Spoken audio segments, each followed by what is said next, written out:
لا حول ولا قوة إلا بالله العلي العظيم حسبنا الله ونعم الوكيل نعم المولى ونعم النصير أعوذ بالله من الشيطان الرجيم بسم الله الرحمن الرحيم الحمد لله رب العالمين بارئ الخلائق أجمعين ثم الصلاة والسلام على حبيبه ونبيه وحافظ سره ومبلغ رسالاته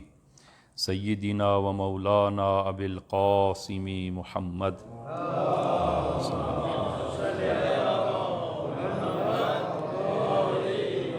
وعلى اہل بیتہ الطیبین الطاہرین المعصومین الذین اذهب اللہ عنہم الرجس وطہرہم تطہیرا.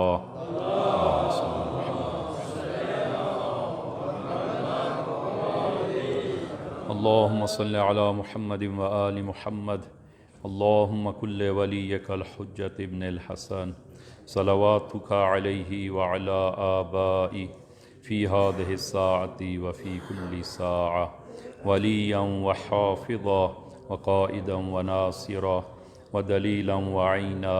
حتى تسكنه أرضك طوعا وتمتعه فيها طويلا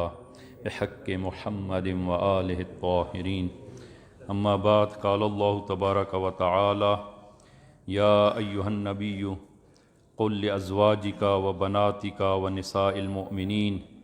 یدنین علیہن من جلابیبہن ذالک ادنی ان یعرفن فلا یؤذین وکان اللہ غفورا رحیما. اوصیکم ونفسی بتقوی اللہ.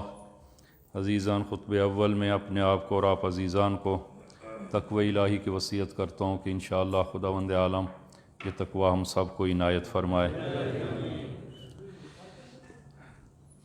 آج ہماری گفتگو سورہ احزاب جو پہلے سے ہم بیان کر رہے ہیں، اس سورہ احزاب کی آیت نمبر 59 کہ ارشاد خداوندی ہوتا ہے یا ایہا النبی، اے میرے حبیب، قل، ان سے کہہ دیں، لازواجک، اپنی زوجات سے، و بناتی کا، اپنی بیٹیوں سے، و نساء المؤمنین، اور مومنین کی عورتوں سے یہ کہہ دیں، یدنین علیہن من جلابیبہن، کہ وہ اپنی چادریں تھوڑی نیچے کر لیں. ذالک ادنی ان یعرفن،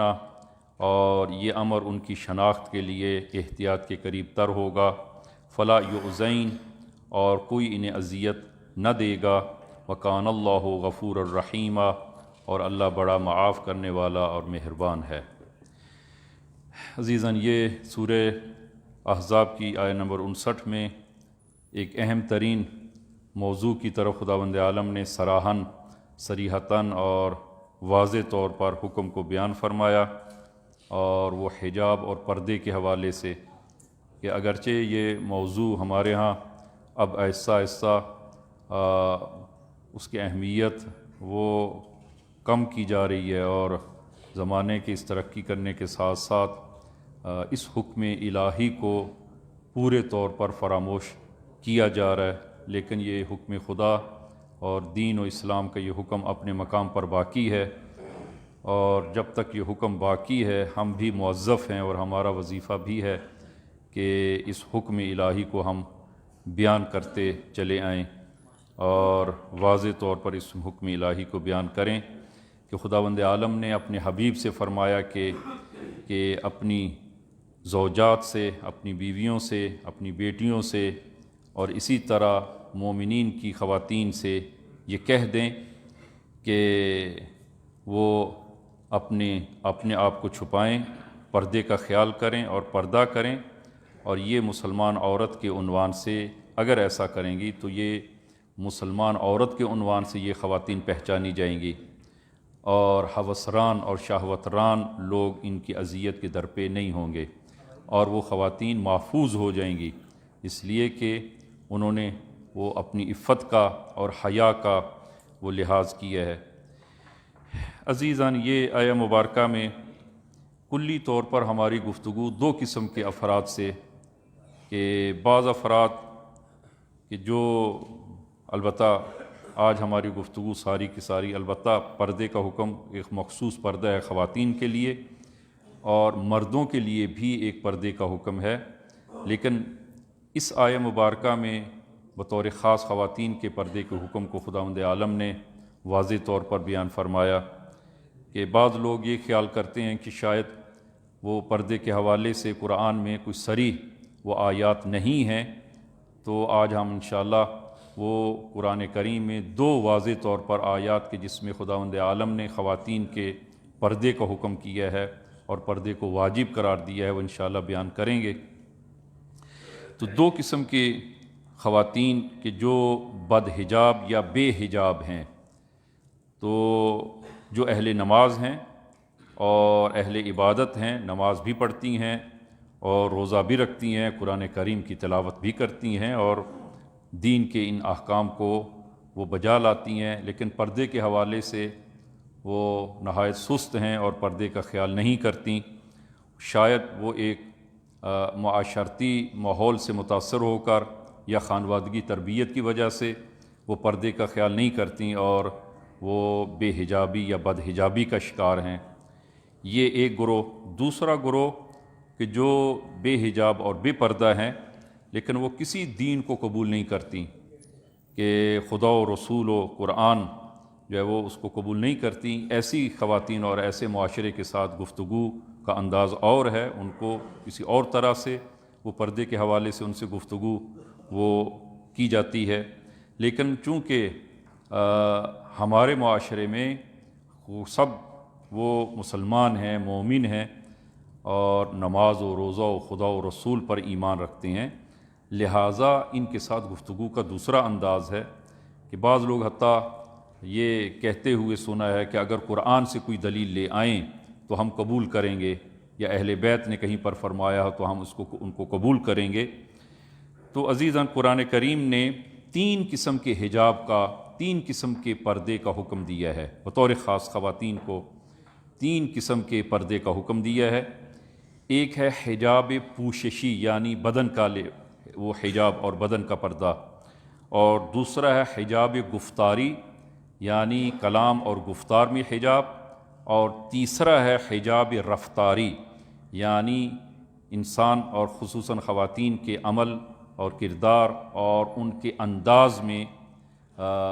چلنے کے، اٹھنے بیٹھنے کے، گفتگو کرنے کے انداز کا پردہ۔ یہ 3 قسم جو قرآن نے خواتین کے حوالے سے پردے کا حکم کیا ہے، کہ حجاب پوششی یعنی بدن کا حجاب، دوسرا حجاب گفتاری، تیسرا حجاب رفتاری۔ پہلی قسم حجاب پوششی یعنی بدن کا حجاب اور پردہ، کہ ایک آیہ مبارکہ جو آج ہم نے تلاوت کی ہے سورہ احزاب کی آیہ نمبر 59، اور دوسری سورہ نور کی آیہ نمبر 31، جس میں خداوند عالم نے بطور صریح واضح طور پر پردے کا حکم کیا ہے۔ اور اس قدر یہ پردے کا حکم واضح اور روشن ہے، حتیٰ فقہا نے فرمایا ہے اس ضمن میں کہ اگر کوئی خاتون پردے کا انکار کرے، بحث کو جو ہے وہ ملاحظہ فرمائیے گا کہ پردے کا انکار کرے تو اس نے ضروری دین کا انکار کیا ہے اور وہ دین اسلام سے خارج ہے، جو پردے کا انکار کرے۔ لیکن جو خواتین پردے کا انکار نہیں کرتی لیکن پردہ نہیں کرتی، جس طرح کے بہت سارے لوگ ہیں کہ جو نماز و روزے کا انکار نہیں کرتے لیکن نہ نماز پڑھتے ہیں نہ روزہ رکھتے ہیں، اب یہ دین سے خارج نہیں ہے، لیکن جو نماز کا انکار کرے وہ دین سے خارج ہے، وہ مرتد ہے، دین اسلام سے خارج ہے۔ اس لیے کہ اگر کوئی ضروریات دین میں سے کسی ایک کا انکار کرے گویا اس نے کل دین کا انکار کیا ہے۔ لہذا پردہ بھی انہی چیزوں میں سے ہے کہ جو ضروریات دین میں سے ہے، اور اگر کوئی انکار کرتا ہے پردے کا تو وہ ضروری دین کا اس نے انکار کیا ہے، وہ گویا اس نے کل دین کا انکار کیا ہے، وہ دین اسلام سے خارج ہے۔ لیکن اکثر یہی ہوتا ہے کہ اسلام میں وہ پردے کا انکار تو نہیں کیا جاتا لیکن عملی طور پر پردہ وہ نہیں کیا جاتا، عملی طور پر پردہ نہیں کیا جاتا۔ خوب اس صورت میں یہ دین اسلام سے خارج نہیں ہے اور وہ گناہ گار ہیں، لیکن پردے کا صریحاً خداوند عالم نے سورہ نور کو آپ ملاحظہ فرمائیں، وَقُلْ لِلْمُؤْمِنَاتِ يَغْضُضْنَ مِنْ أَبْصَارِهِنَّ وَيَحْفَظْنَ فُرُوجَهُنَّ، کہ اے میرے حبیب ان مومنات ان خواتین سے کہہ دیں یغضضن من ابصارہن، اپنی نظروں کو دھیما رکھیں، ویحفظن فروجہن، اور اپنی خواہشات جنسی کی حفاظت کریں، اور ولا یبدین زینتہن الا ما ظہر منہا، اور اپنی زینت کو ظاہر نہ کریں مگر جو خود بخود ظاہر ہے، یعنی فقط چہرے اور ہاتھوں کا ظاہر کرنا جائز ہے خواتین کے لیے، چہرہ اور ہاتھوں کا، اس کے علاوہ پورے بدن کا خواتین پر پردہ کرنا واجب ہے کہ ولا یبدین زینتہن الا ما ظہر منہا، اور پھر ارشاد ہوا وَلْيَضْرِبْنَ بِخُمُرِهِنَّ عَلَى جُيُوبِهِنَّ۔ عزیزاً، قبل از اسلام خمار کہا جاتا ہے کہ وہ بڑی چادر، بڑی روسری یا بڑا اسکاف، کہ جو بعض اوقات وہ چھوٹا سا کپڑا ہوتا ہے، خواتین جو ہے وہ باندھ لیتی ہیں، نہ یہ ایک بڑی چادر کہیں یا اسکاف کہیں کہ جو بڑا ہو اور جس سے سر، گردن اور سینہ جس سے وہ ڈھانپا جا سکے۔ ہاں جی، قرآن کی آیت ہے، میں وہ انشاءاللہ معنی کروں گا۔ زمانے جاہلیت میں بھی خواتین ایسا نہیں تھا کہ وہ پردہ نہ کرتی ہوں، پردہ کرتی تھیں، لیکن بد حجاب تھی، بے حجاب نہیں تھی، برا حجاب کرتی تھی، پورے طور پر حجاب نہیں کرتی تھی۔ ایک وہ اسکارف سر پر باندھتی اور اس کو باندھنے کے بعد اس کو سامنے سے گرا نہ لگاتی، جس کے نتیجے میں اس اسکارف کو وہ کانوں کے پیچھے اور پھر گردن کے پیچھے ڈال دیتی۔ نتیجہ کیا نکلتا؟ نتیجہ یہ نکلتا کہ کان اور گردن اور سینہ وہ ظاہر ہوتا، اس پر کوئی کپڑا اور کوئی پردہ نہ ہوتا۔ اسی طرح کھلے سینے اور کھلی گردن کے ساتھ جو ہے وہ اسی طرح گلی کوچوں میں، یہ ایک وہ قبل از اسلام زمانے جاہلیت میں اس حد تک جو ہے وہ پردہ تھا۔ البتہ اب تو زمانہ جو ہے وہ اس قدر آگے بڑھ گیا ہے کہ زمانے جاہلیت کو بہت پیچھے چھوڑ دیا ہے۔ اب تو زمانے جاہلیت کو پیچھے چھوڑ دیا ہے۔ زمانے جاہلیت میں حد اقل سر پر جو ہے وہ کپڑا تھا کہ جس کو وہ پیچھے کو جو ہے وہ ڈال دیتی تھی خواتین، لیکن اب جو ہے وہ زمانے جاہلیت سے اس قدر زمانہ آگے بڑھ گیا ہے کہ اب سر سے وہ چھوٹا سا کپڑا بھی نہیں رہا، وہ سر پر جو ہے وہ باقی نہیں ہے۔ اسی طرح سر کھلا ہے، گردن اور سینہ جو ہے وہ سب کھلے۔ لیکن قرآن جو ہے وہ فرماتا ہے کہ ہاں، اور اس کا نتیجہ کیا ہوتا کہ اسی طرح خواتین جب وہ گلی کوچوں میں نکلتی، نوجوان ان کے پیچھے جو ہے وہ آوازیں کستے، ان کو اذیت پہنچاتے، کہ اس ضمن میں سورہ نور کی آیہ نمبر 31 نازل ہوئی، کہ پورا ایک شان نزول ہے اس آیہ مبارکہ کا۔ تو ایک جوان اسی طرح خاتون جو ہے وہ مدینے میں وہ اسی حالت میں باہر نکلی کہ ایک جوان نے دیکھا اور اس کا تعاقب کیا، اس کا پیچھا کیا، ایک گلی سے دوسری گلی، اور یہاں تک کہ باریک گلی میں، تنگ گلی میں وہ جا پہنچا، اور توجہ چونکہ اس کی طرف تھی تو اپنے ارد گرد دیواروں کی طرف توجہ نہ رہی،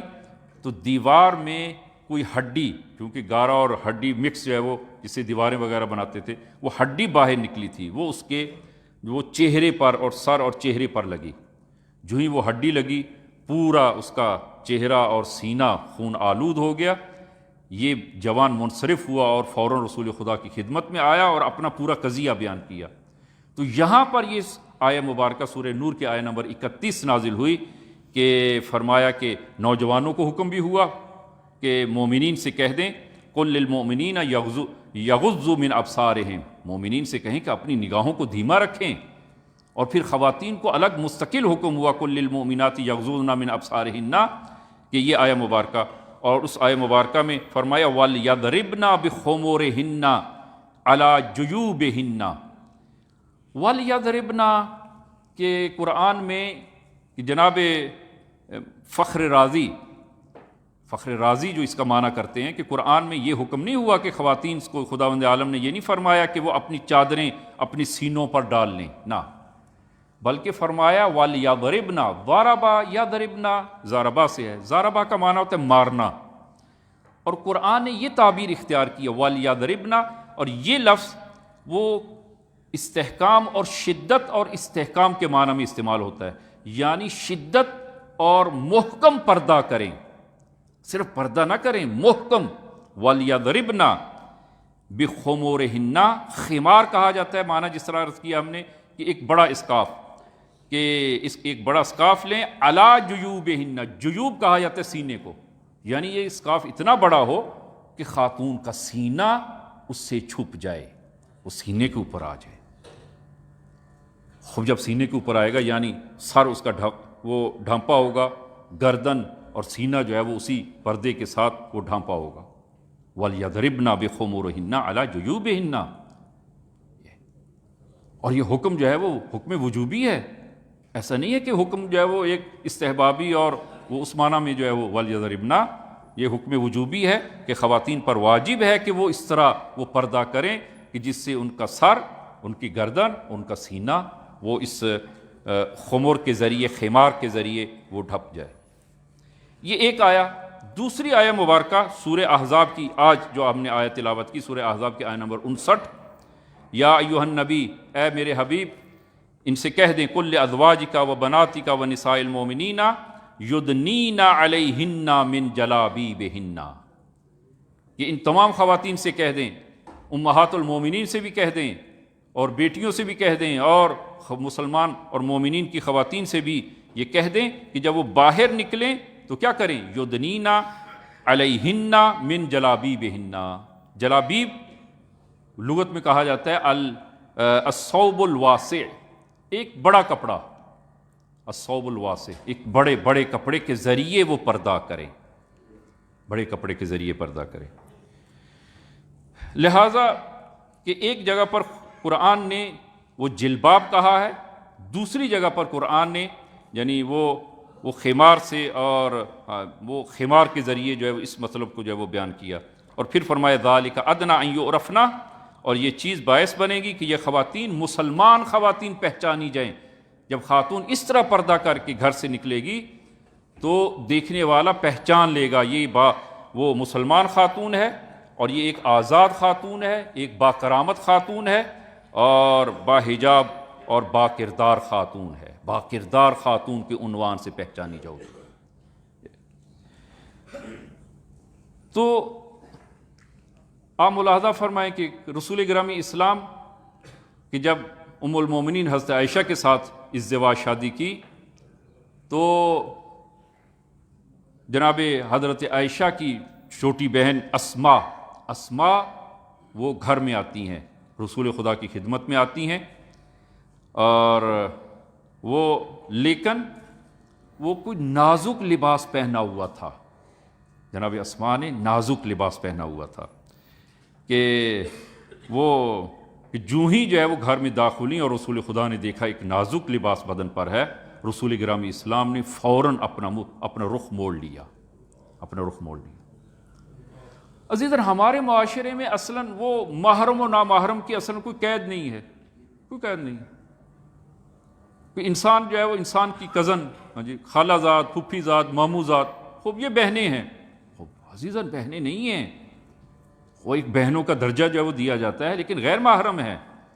یہ انسان کی سالی، زوجہ کی بہن سالی، خوب سالی کے بارے میں جو ہے وہ عام مقولہ جو معروف ہے سالی آدھی گھر والی، عزیزاً غیر محرم ہے، اور عام طور پر ہمارے معاشرے میں وہ بہنوئی کے ذریعے ساتھ جو ہے وہ پردہ عام طور پر نہیں کیا جاتا، وہ سر اسی طرح جو ہے وہ ننگا ہے، پاؤں جو ہے وہ، میں معذرت سے یہ باتیں کر رہا ہوں کہ پاؤں بلکہ جو ہے وہ شلوار اس قدر جو ہے وہ چھوٹی ہے کہ آدھی پنڈلی جو ہے وہ ننگی ہے، بازو جو ہے وہ بعض اوقات ہمارے ہاں بد حجابی ہے کہ بعض اوقات جو ہے وہ ہم دیکھتے ہیں کہ وہ سر پر جو ہے سکارف لیا ہے، باقاعدہ جو ہے وہ پردہ کیا ہے، لیکن بازو جو ہے وہ آدھے بازو اوپر ہے، بازو آدھے نہیں ہیں، اور یہ پردہ اس کو بد حجابی کہا جاتا ہے،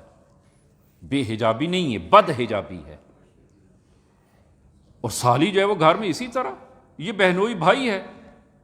غیر محرم ہے، اور پھر ایک دوسرے کے ساتھ وہ باتیں کرنا اور ٹھٹھا مزاح کرنا ایک دوسرے کے ساتھ کہ کوئی دین اور اسلام اور قرآن وہ اس کی اجازت نہیں دیتا۔ ہاں ایک شرعی حجاب کے اندر رہ کر جو ہے وہ بات کی جا سکتی ہے، بیٹھا جا سکتا ہے۔ تو رسول گرامی اسلام کی خدمت میں جب اسماء آئیں تو رسول خدا نے اپنا رخ موڑ لیا، سر جھکا لیا اور فرمایا جاؤ ذرا موٹا لباس پہن کر آؤ، موٹا لباس پہن کر آؤ۔ امیر المومنین صلوات اللہ وسلام علیہ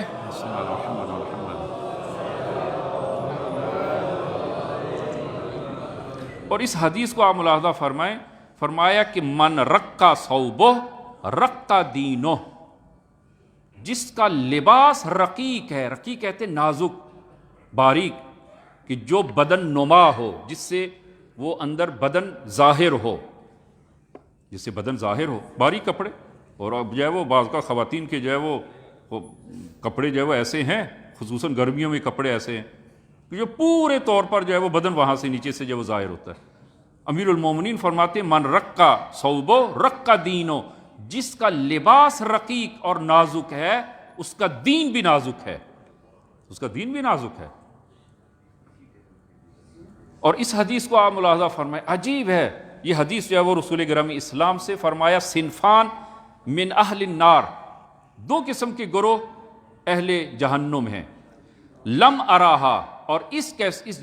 قسم کے گروہوں کو میں نے وہ اس جیسے گروہ اور لوگ میں نے نہیں دیکھے، یعنی اس قدر یہ خداوند عالم کی نظر میں منفور ہیں، لم اراہا کہ میں نے ان جیسے نہیں دیکھے۔ پہلا گروہ قوم معہم سیات کا اذناب البقر یضربون بها الناس، ایک گروہ ایسا ہے کہ جن کے ہاتھوں میں وہ گائے کی دم جیسا وہ کوڑا ہے کہ یضربون بها الناس، کہ جس کے ذریعے وہ لوگوں پر ظلم کرتے ہیں، یہ ایک گروہ۔ اور دوسرا گروہ والنساء کاسیات عاریات، اور خواتین کا وہ گروہ کہ جو پردے میں بے لباس ہیں، ہاں کہ نساء کاسیات عاریات، ہاں لباس ہے لیکن عریان ہیں۔ کیا مراد؟ کہ لباس ہونے کے باوجود عریان ہے، یعنی لباس ان کے بدن پر لباس ایسا ہے کہ گویا لباس نہیں ہے، یعنی اس قدر باریک لباس ہے کہ جس سے نیچے سے بدن ظاہر ہوتا ہے، بدن ظاہر ہے۔ فرمایا کہ یہ اہل جہنم ہے، اہل جہنم۔ البتہ عزیزاً یہ وہ باتیں آپ سے عرض کر رہا ہوں، ہمارے معاشرے میں یہ بالآخر میری اور آپ کی ذمہ داری ہے، قوا انفسکم اہلیکم نارا، اپنے آپ کو اور اپنے اہل و عیال کو آتش جہنم سے بچائیں۔ اور جس طرح رسول خدا کو خداوند عالم نے حکم دیا ہے کہ ان خواتین سے کہہ دیں، خوب اسی طرح جو گھر کا سربراہ ہے خوب اس کی ذمہ داری ہے، ایک گھر میں جو سربراہ ہے خوب زوجہ ہے، اور اسی طرح جو ہے وہ بیٹی ہے، ہمشیرہ ہے، وہ بالآخر جو ہے وہ ذمہ داری ہے۔ تو فرمایا یہ ایک گروہ اور ایک قسم کا جو ہے وہ پردہ، کہ آپ ملاحظہ فرمائیں اس واقعے کو، آپ ملاحظہ فرمائیں رسول گرامی اسلام بقیع کے قریب سے آپ کا گزر ہوتا ہے، کچھ اصحاب بھی آپ کے ہمراہ ہیں، کہ قریب سے ایک خاتون مرکب پر سوار خاتون گزر رہی ہے، مرکب کا پاؤں کسی گڑھے میں وہ لگا اور گڑھے میں جا گرا، جو ہی مرکب کا پاؤں اس گڑھے میں لگا، خاتون وہ مرکب گرا اور خاتون بھی اس مرکب سے نیچے گر گئی۔ جو ہی خاتون مرکب سے نیچے گری، رسول گرامی اسلام نے اپنا رخ موڑ لیا، اپنا رخ دوسری طرف کر لیا۔ کیوں؟ وجہ کیا ہے؟ اس لیے کہ خصوصاً مثلا خواتین یا انسان جب گرتا ہے تو اس کے لباس کی جو ہے وہ انسان کو وہ توجہ نہیں ہوتی، لباس اوپر نیچے جو ہے وہ ہو جاتا ہے، اور خصوصاً جو ہے وہ ایسے موقعوں پر وہ یہی سنت یہی ہے اور طریقہ یہی ہے، انسان اپنا رخ موڑ لے تاکہ وہ خاتون اگر وہ گرنے سے بھی پردہ ہوگی ہے تاکہ انسان کی نگاہ نہ پڑے، جو ہے وہ مرکب سے گری ہے، ایکسیڈنٹ ہوتا ہے، یا مثلا ہوا سے پردہ جو ہے وہ لباس اوپر ہو جاتا ہے، یا وہ درخت سے کہیں اٹک گیا ہے، تو اپنا رخ موڑ لیا جائے، وہ اس کو ایک فرصت قرار نہ دی جائے کہ چلے اچھا موقع ہے دیکھنے کے لیے۔ عزیزاً نہ، رسول گرامی اسلام نے اپنا رخ موڑ لیا، اور رخ موڑنے کے بعد اتنے میں ایک صحابی نے عرض کیا، یا رسول اللہ،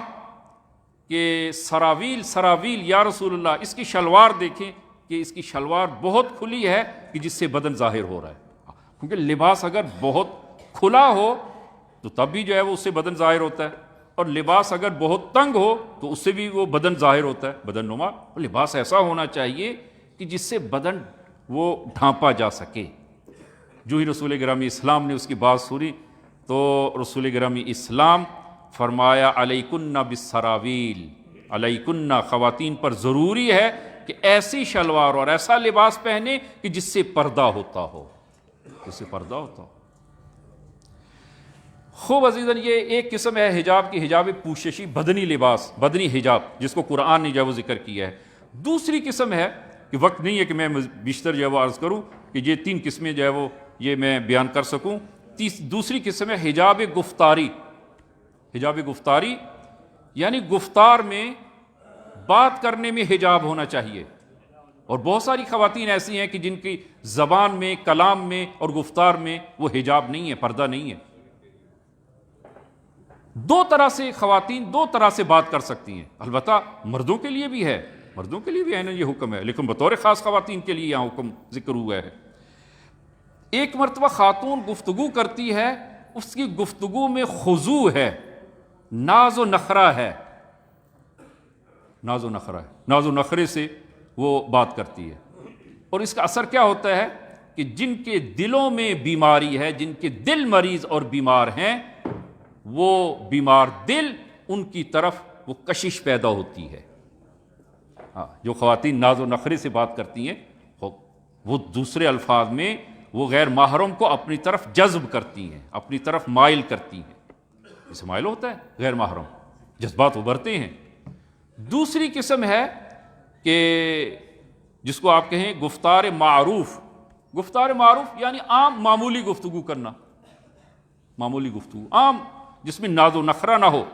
جس میں کسی قسم کی تحریک، وہ دوسری جنس کی تحریک کا باعث نہ بنے، ایک معمولی عام حالت میں جو گفتگو کرنا ہے۔ اب قرآن کو آپ ملاحظہ فرمائیں، خواتین کے بارے میں کیا حکم ہوا، کیسے گفتگو کریں خواتین؟ جب غیر محرم کے ساتھ بات کرنا ہو تو فرمایا وَلَا تَخْضَعْنَا بِالْقَوْلِ، اپنی کلام میں خضوع پیدا نہ کریں، اپنی کلام میں ناز و نخرہ پیدا نہ کریں، تمہاری کلام اس طرح نہ ہو کہ جس میں وہ بیمار دل تمہاری طرف وہ ان کی کشش پیدا ہونا شروع ہو جائے۔ وَلَا تَخْضَعْنَا بِالْقَوْلِ۔ لہذا جب یہ آیہ نازل ہوئی تو بعض خواتین نے گفتگو کرتے ہوئے اپنے منہ کے آگے ہاتھ رکھا، تاکہ جو ہے وہ ان کی وہ آواز میں وہ آواز نازک نہ ہو، اور ان کی آواز میں، لہجے میں ذرا سختی پیدا ہو سکے۔ ہاتھ، منہ کے اوپر ہاتھ رکھنا عزیز یہ لازم نہیں ہے، قرآن کہتا ہے یہ لازم نہیں ہے، یہ لازم نہیں ہے کہ اپنے منہ کے اوپر خواتین جو ہے وہ ہاتھ رکھیں اور اس طرح گفتگو کریں کہ اصلاً جو ہے وہ دوسری طرف جو ہے وہ بات کو نہ سن سکے۔ اگر جو ہے وہ گھر میں بلاخر وہ فرض کریں کہ وہ شوہر کا بھائی آتا ہے یا کوئی اور آتے ہیں، اور ان کے ساتھ جو ہے وہ بات کرنا ہے یا ٹیلی فون کے پر جو ہے وہ بات کرنا ہے، تو اس صورت میں ایسے بات نہ ہو کہ جو دوسری طرف کو جو ہے وہ بات سمجھ میں نہ آ سکے۔ فرمایا نہ، عام عادی حالت میں بات کریں، کہ قرآن جس کو فرماتا ہے وَقُلْنَا قَوْلًا مَعْرُوفًا، قول معروف عام حالت میں، جس میں نخرہ نہ ہو، جس میں ناز نہ ہو، جس میں تحریک و شہوت نہ ہو، عادی انداز میں گفتگو کرے کہ جس سے غیر محرم کے اندر کشش پیدا نہ ہو۔ یہ عزیزاً دوسری کہ خواتین جو ہے وہ بات کرتے ہوئے وہ پردے کا اور حجاب کا لحاظ کریں۔ تیسری قسم عزیزاً یہ حجاب رفتاری۔ حجاب رفتاری، رفتار، انداز، اب اس کا معنی جو ہے وہ عزیزاً جناب مرحوم شہید مطہری اپنی کتاب حجاب میں وہ بہت پیارا جملہ لکھتے ہیں، فرماتے ہیں کہ جس طرح انسان کی یہ منہ میں زبان ہے اور انسان اس سے بولتا ہے اور اپنے ما فی الضمیر کو بیان کرتا ہے، اسی طرح انسان کی رفتار، عمل اور کردار کی زبان ہے۔ انسان کی رفتار کی زبان ہے، اس کو بھی ایک زبان ہے۔ مثلاً 1-2 مثالیں آپ عزیزان کی خدمت میں عرض کروں کہ صبح سویرے کوئی عزیز، کوئی دوست آپ سے ملنے کے لیے آتا ہے، آپ اس کی طرف ایک سر سے پاؤں طرف جو ہے وہ ایک نگاہ ڈالتے ہیں، اور نگاہ ڈالنے کے بعد اس کو دیکھنے کے بعد آپ کہتے ہیں کہ آپ وہ گزشتہ رات آپ رات نہیں سوئے، آپ رات نہیں سوئے۔ وہ جواب میں کہتے ہیں کہ میں نے کوئی بات کی ہے، میں نے تو آپ کو نہیں بتایا، یا میں نے تو نہیں کہا کہ میں رات نہیں سویا، میں نے تو کوئی بات نہیں کی، آپ کہاں سے کہتے ہیں کہ میں نے وہ رات کو میں نہیں سویا؟ تو آپ کیا جواب دیتے ہیں؟ آپ کا قیافہ، آپ کا انداز، آپ کا شکل و قیافہ یہ ظاہر کرتا ہے کہ آپ رات نہیں سوئے، آپ کی آنکھیں وہ نیند نہ کرنے کی وجہ سے سوج گئی ہیں، آپ کے چہرے پر وہ تھوڑی سی وہ افسردگی سی، اور وہ انسان اگر نہ سویا ہو تو اس کے چہرے کے آثار جو ہیں وہ بیان کرتے ہیں، ظاہر کرتے ہیں کہ انسان جو ہے وہ نہیں سویا۔